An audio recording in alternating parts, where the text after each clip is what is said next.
The morning sun cut through the early spring fog like a soft blade, turning the Michigan interstate into a ribbon of gold. Judge Julian Miles had always preferred driving himself. No driver, no security, no unnecessary eyes, just the hum of the road, a playlist of old jazz standards, and the quiet between decisions. Today, he was headed to Lansing for a closed-door policy roundtable with the governor. The subject? Police accountability and community trust. Irony, as it turns out, is a patient predator. Julian's black Lincoln Continental slowed gently into the rest area off I-94 at 10:07 a.m. He eased the vehicle into a shaded corner near a trash bin, away from the foot traffic. The car barely made a sound as it stopped. Neatly folded in the passenger seat was a slate blue folder containing legal briefs and talking points. He reached for his phone, checked the route again, then leaned back to breathe. He looked every inch the dignified official he was. Tailored charcoal gray suit, polished Oxfords, crisp shirt, and a navy silk tie knotted just right. Yet what he wore had never shielded him from what he couldn't remove: his skin. He noticed the flashing lights before he heard the engine. A white state trooper cruiser pulled in behind him, deliberate and unhurried. From behind the windshield, Officer Dalton stared, his eyes narrow and unreadable. He didn't approach right away. Instead, he radioed something in, glancing down at his dashboard before stepping out. Julian rolled down the window halfway, his hands already resting visibly on the wheel. He didn't feel fear. He felt calculation. His mind flipped through the playbook he had heard so many young defendants describe in his courtroom, their voices shaking, their eyes somewhere between memory and trauma. "Good morning, officer," he said calmly, voice steady. "Is there a problem?" Dalton said nothing for a moment. He scanned Julian from head to toe. "We got a report of a stolen vehicle matching this description leaving a gas station nearby," he finally replied. Flat tone. No greeting, no explanation, just a fact tossed like a stone. Julian raised an eyebrow. "I'm unaware of any such report. I've been driving straight from Detroit. This is my first stop. If you'd like, I can show you my registration." Rather than accept the offer, Dalton took a step back and placed his hand on his holstered weapon. "Step out of the vehicle. Now." Julian inhaled, not sharply, just enough to prepare his body for stillness. He opened the door slowly, deliberately, and rose to his full 6-foot frame. Calm, unthreatening, composed. By the time Officer Reese arrived, Dalton had Julian at the back of the Lincoln, hands raised. Reese hesitated. She looked at Julian's suit, his polished shoes. The soft leather folio peeked from the front seat. Something didn't add up, but she said nothing. "I'd like to know what I'm being accused of," Julian said, voice still even but firmer now. "I've broken no law." Dalton ignored him. He walked back to the driver's side, opened the door, and began rummaging through the glove compartment without permission. "Officer," Julian called, taking a small step forward, "I do not consent to a search of my vehicle." That was all Dalton needed. "That's obstruction," he snapped. "Turn around. Hands behind your back." The cuffs were cold, tight. Julian didn't resist. He had seen this play before. He had ruled on it, dismissed it, condemned it. But now he was inside it. And as they led him to the back of the cruiser, something in him didn't break. It deepened. A few feet away, a college student on spring break recorded everything from across the parking lot. Her phone trembled slightly in her hand. "This is insane," she whispered. "He didn't even do anything." Julian heard it, and for the first time in that quiet morning, he allowed himself a single thought. "They have no idea who I am." But they would.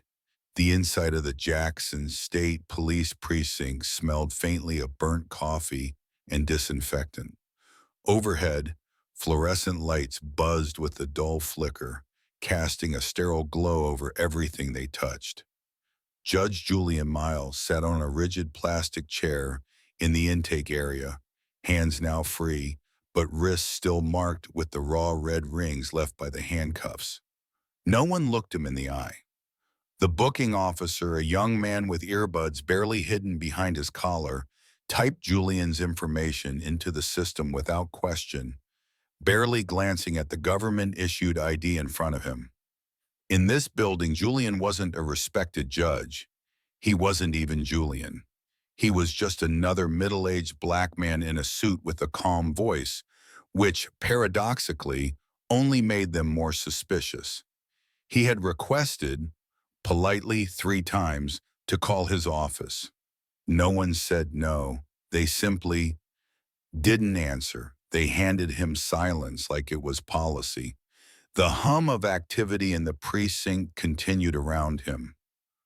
Radio static, the clack of keyboards, low conversation among officers that dipped and rose with bursts of quiet laughter. But not near him. Around Julian there was a strange pause, like a glass bubble of unspoken tension. Some of the younger officers glanced his way, puzzled. He didn't look like someone off the street. His shoes alone cost more than some of their paychecks. And yet, that only added to their unease. "He thinks he's somebody," one officer muttered under his breath as he walked past. Julian heard it. He didn't flinch. Officer Dalton reappeared near the edge of the holding area, leaning against a wall with arms crossed and a smug grin tugging at his mouth. Officer Reese trailed behind, saying nothing, her gaze flicking between Julian and the floor. "So," Dalton said, voice dripping with false casualness, "you gonna tell us why you were sitting there with the engine running, casing the place, waiting for someone?" Julian looked up slowly. His voice was calm but colder now. "I was reviewing directions on my phone. I have a meeting in Lansing." Dalton snorted. "You people always got a story." At that, Reese shifted her weight. Her hands twisted nervously at her belt, but she still didn't speak. Julian didn't respond, not because he didn't want to, but because he knew this dance. He had heard it play out in hundreds of courtrooms across the state. The script was always the same. Push the man until he broke, then use his reaction as justification. But Julian wasn't breaking. He sat like stone, still and watchful. Moments later, a new voice entered the space. "Why is he still here?" The question cut through the air like a scalpel. Sergeant Pamela Knox, the precinct shift supervisor, stepped into the room, clipboard in hand. She was in her early 50s, hair graying at the temples, posture stiff with years of duty.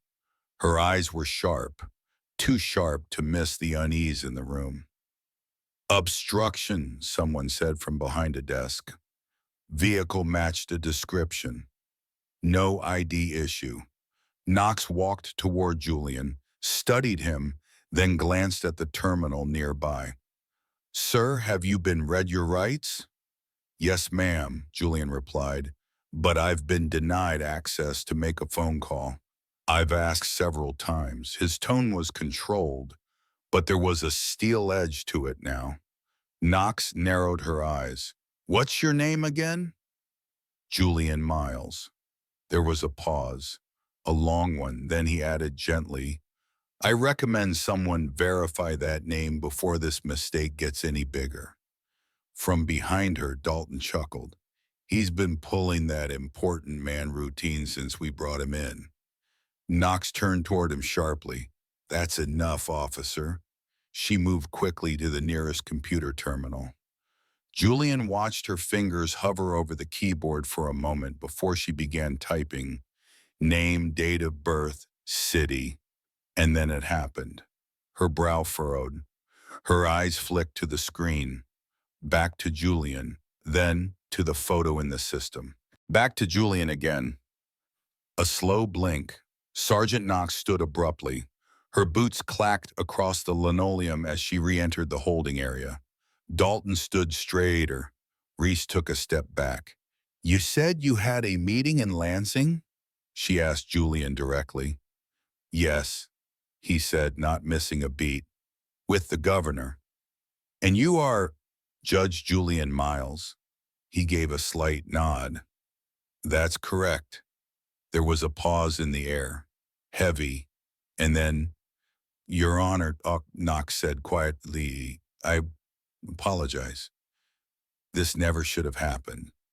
Dalton's face dropped. "Wait, what do you mean, Your Honor?" Knox didn't even look at him. "You arrested a sitting state judge without probable cause. You searched his vehicle without consent. You denied him his right to contact counsel. This is serious." The silence that followed was thick, suffocating. Julian said nothing.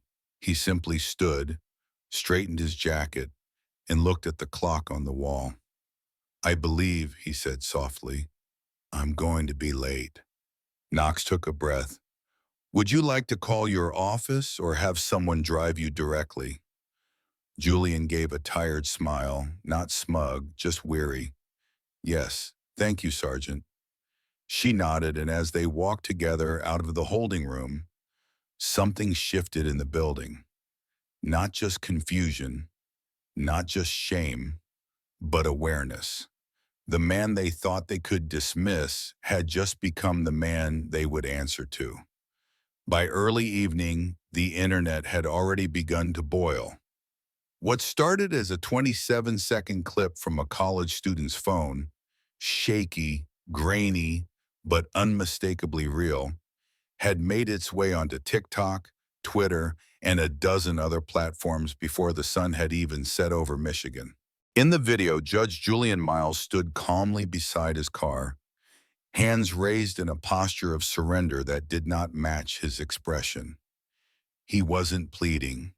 He wasn't arguing. He was still, unmoving. His voice was audible even over the wind. "I do not consent to a search of my vehicle." Seconds later, Officer Dalton twisted his arm and cuffed him. The caption read, "Man arrested for being black in a suit." Within 2 hours, it had over 500,000 views. By midnight, it crossed 2 million. The next morning, hashtags like #Justice for Julian, #Dignity in Cuffs, and #Judged Before Justice trended across every major platform. Activists, civil rights attorneys, and journalists began pulling Julian's judicial profile, his 20 years of service, landmark rulings, and community work. Screenshots of his courtroom photos appeared side by side with stills from the arrest, his black robe juxtaposed with the raw red line on his wrist. The contrast was jarring. It wasn't just the injustice, it was the recognition of what it revealed. Even someone with power, prestige, and presence could be reduced in seconds to a threat. Media outlets moved quickly.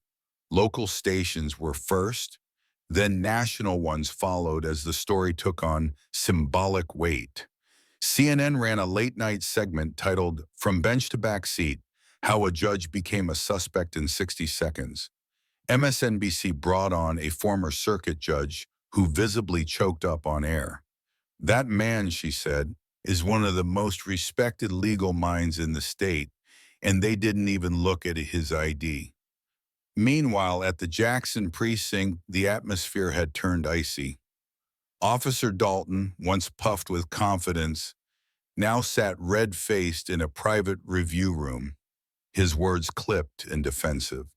Officer Reese, quieter by nature, had barely spoken since the sergeant's discovery. Now she stayed in the back of the precinct, head down, face pale. Sergeant Knox, for her part, was fielding an avalanche of calls from internal affairs, state legal counsel, in the Attorney General's office. A full report had already been requested. The original incident log was under review, and someone had quietly begun auditing past complaints involving Dalton. No one laughed anymore. No one muttered jokes. No one dared call Julian Miles that guy in the suit. They knew now. And more importantly, the world knew too. At the Capitol Rotunda in Lansing, preparations for the governor's roundtable were underway. The marble floors gleamed. Reporters gathered in quiet clusters just beyond room 312. Inside, state judiciary officials and policy experts sat in careful formation. All eyes were on the door. At exactly 10 a.m. it opened. Judge Julian Miles entered with the same quiet composure he had carried through the arrest. Crisp navy suit, the same leather folio, no entourage, just him, and the silence he brought with him. Every person in the room stood, not because protocol demanded it, but because something deeper did. The governor leaned forward. "Judge Miles, we're honored to have you here." Julian gave a single courteous nod. "Thank you, Governor. I believe the timing speaks for itself." Before the agenda could proceed, he requested to speak. No one interrupted. "Yesterday," he began, "on my way to this very meeting I was stopped, detained, and handcuffed by two officers of our state police. There was no warrant, no probable cause, only a suspicion. One I believe was tied not to my behavior, but to my appearance." He let that sit, then added, "The video speaks for itself." He looked around the room. No anger, no raised voice, but gravity hung from every word. "This isn't just about me. I'm not the first this has happened to, and unless we act, I won't be the last." We often talk about trust between law enforcement and the community, but trust without accountability is a facade, and dignity, especially the dignity of innocent people, must never be optional. His words moved the room like a quiet wind through tall grass. An assemblywoman near the back wiped away a tear. The governor leaned back slowly, his hands folded, contemplative. What followed was unexpected. The round table shifted from policy to urgency. Clips of the arrest were played. Civil rights attorneys were brought in. Public defenders shared firsthand accounts of profiling patterns. Then a final proposal was made. An emergency hearing, a disciplinary review panel to evaluate the conduct of Officer Dalton and Officer Reese, with Judge Julian Miles as the appointed neutral authority. He hesitated. It felt too personal, but after legal counsel confirmed no conflict of interest, he nodded once. The message was clear. Justice wasn't delayed. This time, it was arriving in real time. The hearing chamber in the lower wing of the Michigan Capitol had never been so full. Rows of chairs had been arranged hastily that morning, but it wasn't enough. Journalists packed the rear wall, photographers huddled near the doors, and a small group of community advocates were granted quiet entry after standing in protest outside since dawn. They held no signs now. They didn't shout. They simply watched. At the center of the room at Judge Julian Miles, flanked by two other senior judges and the state attorney. His presence at the bench was no longer just symbolic. It was a declaration. His posture was upright, his expression composed, eyes steady. He didn't carry the bitterness of someone seeking revenge. He carried something heavier, the weight of restoring balance without tipping it. At 2 p.m. sharp, Officer Dalton and Officer Reese entered. Gone were their sharp stances and clipped authority. Dalton looked pale, his jaw locked in tense defiance. Reese walked slowly, avoiding every gaze, her face drawn and unreadable. Both sat at the respondent's table, silent. Julian opened the session. "We are not here," he said clearly, "to replay a viral video or to relive public embarrassment. We are here to examine conduct, measured not just by protocol, but by principle. And we are here to determine whether that conduct violated both the law and human decency." The room held its breath. The evidence was overwhelming. The viral video was replayed, frame by frame. A second camera angle surfaced from a retired Marine who had also been at the rest stop, quietly recording from another angle. His voice on the footage was unmistakable. "He didn't do anything. This is wrong." Then came the body cam footage. Dalton's video captured Julian's calm voice asking a question. "Is there a problem, officer?" before Dalton reached into the car without permission. No signs of aggression, no evasiveness, just quiet clarity. The written incident report claimed Julian had refused to comply and reached suddenly for a bag. But the footage contradicted that in full. He never moved. The bag was untouched. Reese, when questioned under oath, admitted she had never run Julian's ID through the system. I deferred to my partner," she said, voice trembling.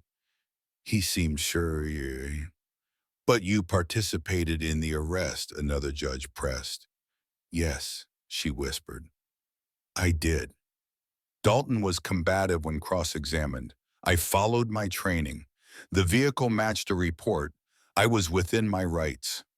Julian's tone didn't waver. "Officer Dalton, were you aware at any point that the individual you detained had produced identification showing he was a sitting state judge?" Dalton shifted. "He said it, but anyone can say that. He wasn't acting like one." There it was.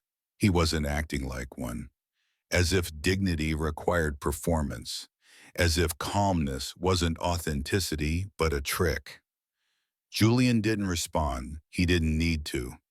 The session continued for 3 hours. Legal experts testified about proper search and seizure. Civil rights observers pointed out disturbing patterns in Officer Dalton's record. Prior complaints of racial profiling that had been quietly dismissed. At 5:17 p.m., the panel of judges recessed for deliberation. The room stayed hushed. 27 minutes later, they returned. Julian read the ruling aloud. "After thorough review of the evidence presented, this panel finds that Officers Dalton and Reese, with negligence, violated procedural protocol, and failed to uphold the constitutional rights of the individual they detained. These actions reflect a misuse of authority grounded in personal bias and a significant lapse in professional judgment." The sentence was clear: suspension without pay pending a full investigation by the state attorney general. All past arrests involving the officers would be reviewed. Both would be barred from active duty immediately. Dalton sat motionless. Reese lowered her head, eyes closed, as if the words confirmed what she had already accepted. Outside, protesters watched silently as the officers were escorted from the building, not with jeers or chants, but with a profound stillness, the kind of silence that follows truth, the kind that lingers longer than noise. At a press conference later that evening, the governor stood at the podium with Julian at his side. "This wasn't about revenge," the governor stated. "It was about responsibility." He then announced a sweeping set of reforms, a statewide mandate for all officers to undergo de-escalation and implicit bias training, a new independent oversight committee for misconduct complaints, a requirement that all stops involving detention be logged with ID verification and body cam footage review within 24 hours. When asked if he wished to speak, Julian stepped forward briefly. "What happened to me happens to countless others. without cameras, without titles, without anyone to speak for them. This isn't just about me. It's about the standard we set for justice and whether we still believe in it. He paused, then added, I believe we can do better, but belief alone is not change. Change requires action. Outside the Capitol, the sky had begun to turn gold again, and for the first time in a long while, people didn't just hope for reform, they witnessed it. 3 months later, the trees lining the grounds of the Michigan Law Enforcement Training Academy were in full bloom. Wind tugged gently at the flags overhead. The crowd was quiet, expectant. Standing at the podium was Judge Julian Miles, not as a victim, not as a headline, but as a guest speaker for the first graduating class trained under the state's new bias accountability standards. The cadets, 52 in total, stood in perfect formation, eyes forward, shoulders squared, not out of formality, but focus. Julian adjusted the microphone.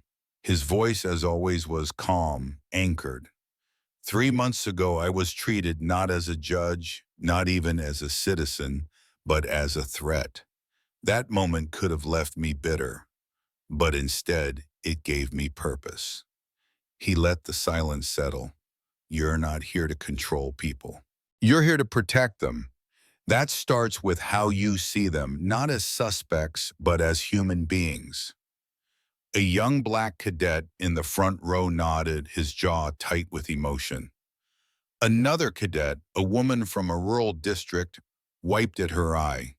These weren't just words. They were a challenge. Accountability, Julian continued, isn't just what you owe the system. It's what you owe yourself, because how you use power defines who you are. When he finished, no one applauded at first. They simply stood still, absorbing the truth.